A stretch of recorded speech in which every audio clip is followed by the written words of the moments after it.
Hello दोस्तों, happy classes 27-18-35 में आप सभी का स्वागत है।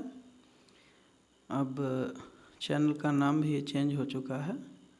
मैथ सॉन्ग से भी आप सर्च कर सकते हैं, कुछ दिन में विजुअल हो जाएगा।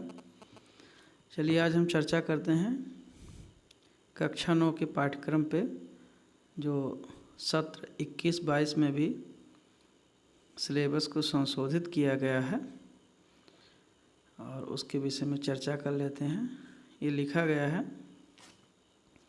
कि कोविड-19 महामारी के कारण शैक्षिक सत्र 2021-22 में विद्यालयों में समय से पठन पाठन का कार्य न हो पाने की स्थिति में सम्यक विचारोपरांत विषय विशेषज्ञों की समिति द्वारा निम्नवत 30% पाठ्यक्रम कम किए जाने की अनुशंसा की गई है। ये मैंने बहुत ऑथेंटिक यूपीएमएसपी से लोड किया है सिलेबस को।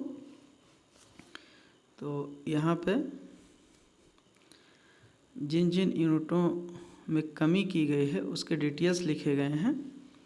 आप देखिए, लिखा है इकाई नंबर 3 निर्देशांक ज्यामिति के नाम से है। इसमें आपका ये कार्तीय तल, किसी बिंदु के निर्देशांक, कार्तीय तल से संबंधित नाम तथा पारिभाषिक शब्द संकेतन, तल पर बिंदुओं को दर्शाना। इसका सीधा सा अर्थ यह है कि आपकी निर्देशांक ज्यामिति परीक्षा वर्ष 21-22 में क्लास 9 से पूरी तरीके से हटा दी गई है। आपको इतना समझना है। इसी प्रकार से यूनिट 4 की बात करते हैं तो ज्यामिति में जब हम आते हैं तो यूक्लिड की ज्यामिति लिखी गई है और इसका परिचय। भारत में ज्यामिति तथा यूक्लिड की ज्यामिति, इतिहास, यूक्लिड की परिभाषाएं, अवगृहीत और अवधारणाएं, यूक्लिड के 5 अवधारणाएं, 5वीं अवधारणा का समान संस्करण, अवधारणा और प्रमेय के बीच संबंध, ये सारी चीज़ें आपकी हटा दी गई हैं। या सीधा कहें कि यूक्लिड की ज्यामिति अब क्लास 9 में नहीं है इस सत्र के लिए।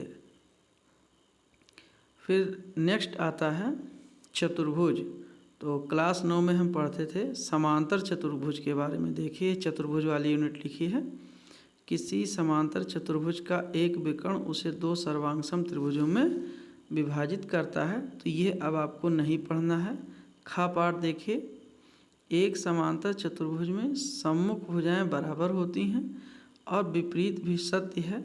गा पाठ भी, एक समांतर चतुर्भुज में सम्मुख कोण बराबर होते हैं और विपरीत भी सत्य है। इसी प्रकार से इसका घा पाठ दिया गया है। यदि एक चतुर्भुज की सम्मुख भुजाओं का प्रत्येक युग्म समांतर हो तो एक समांतर चतुर्भुज होता है। सीधा सा अर्थ यह है कि ये पूरा समांतर चतुर्भुज वाला जो चैप्टर है वो क्लास 9 से एज इट इज़ निकाल दिया गया है। इसमें आपको कोई पॉइंट पे ज़्यादा ध्यान नहीं देना है, पूरा चैप्टर ये निकाल दिया गया है। नेक्स्ट चलते हैं क्षेत्रफल वाले चैप्टर से। तो क्षेत्रफल की अवधारणा तथा आयत के क्षेत्रफल का पुनः स्मरण।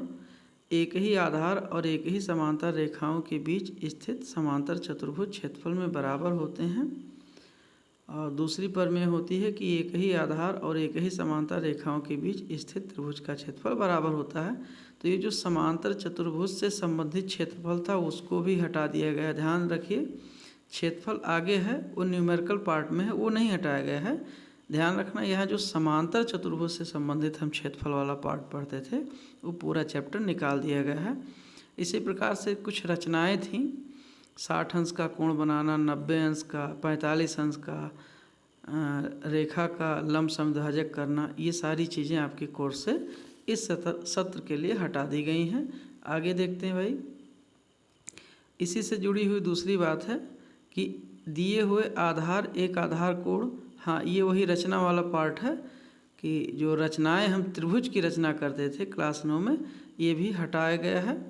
इकाई 6 पर हम आते हैं तो इसमें सांख्यिकी वाला पार्ट आपका हटा दिया गया है। ये देखिए इकाई 6 में सांख्यिकी का परिचय, आंकड़ों का संग्रह, आंकड़ों का प्रस्तुतिकरण, सारणीकृत, अवर्गीकृत, वर्गीकृत, बारंबारता ग्राफ, बारंबारता बहुभुज, माध्य, माध्यिका, अवर्गीकृत आंकड़ों का बहुलक, अभी लास्ट लाइन बड़ी इम्पोर्टेंट है।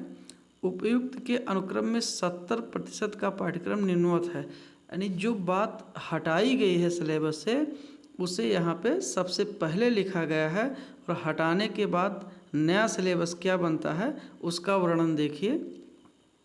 ये लिखा है कक्षा 9 विषय गणित का है। तो अब हम जो हमें पढ़ना है उस पाठ्यक्रम पे आते हैं।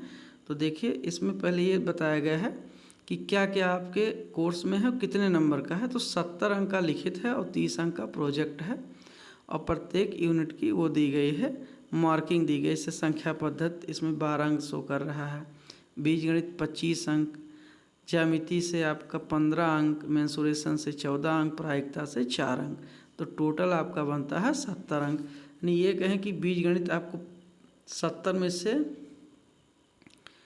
25, 5, 40, हाँ, तो ये आपका सबसे ज़्यादा अंक आपका बीजगणित ही देता है। अब जो नया सिलेबस बन के आया है उसमें हमें पढ़ना क्या क्या है ये ध्यान रखना है, क्योंकि जो किताबें छप चुकी हैं उन किताबों में ऐसी चीज़ें बिल्कुल नहीं हैं, वो एज इट इज बना दिए हैं पुराने पिछले साल के सिलेबस से, लेकिन इस बार काफ़ी संशोधन किया गया है। तो ये बड़ा इम्पोर्टेंट है, पूरा वीडियो ज़रूर देखिएगा अन्यथा आप बात समझ में नहीं आएगी।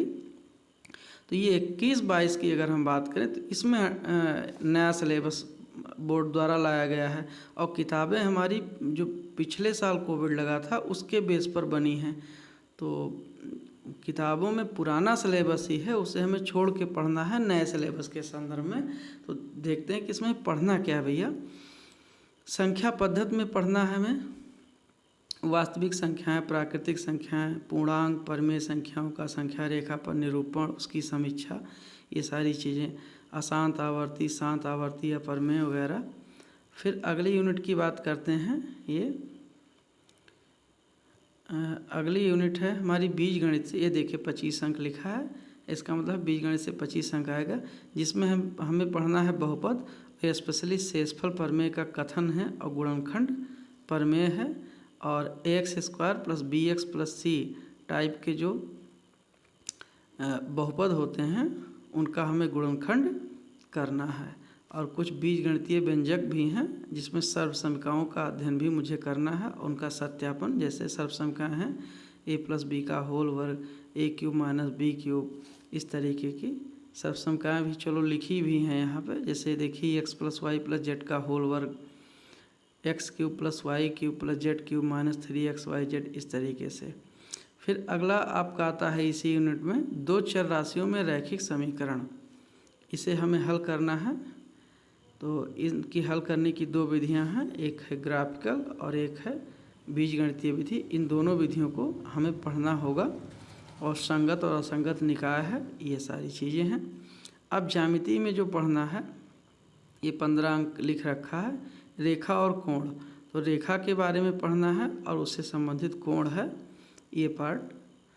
आगे देख लेते हैं। ये पूरा रेखाओं के बारे में बताया गया है। और फिर त्रिभुज में हमें सर्वांग समता पढ़ना है। और नेक्स्ट चलते हैं वृत्त में। हमें वृत्त की परिभाषा है, अवधारणा है, त्रिज्या, परिजीवा, चाप, वृत्तखंड, त्रिज्यखंड, अंतरित कोण, इन सब बारे में हमें पढ़ना है। इसी से आगे वृत्त में भी पढ़ते चले जाएंगे, उसकी सर्वांग समता भी सिद्ध करनी होगी।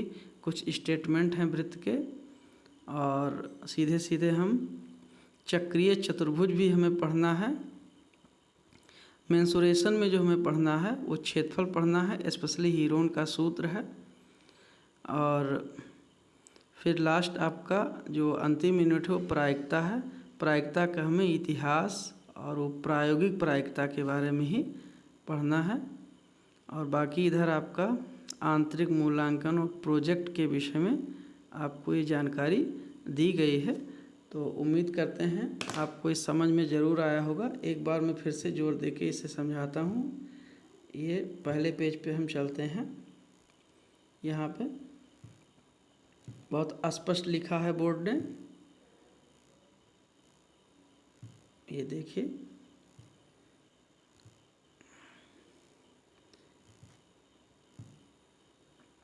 कि शैक्षिक सत्र 21-22 में कोविड-19 महामारी के कारण पठन पाठन न होने के कारण 30% पाठ्यक्रम कम किया गया है।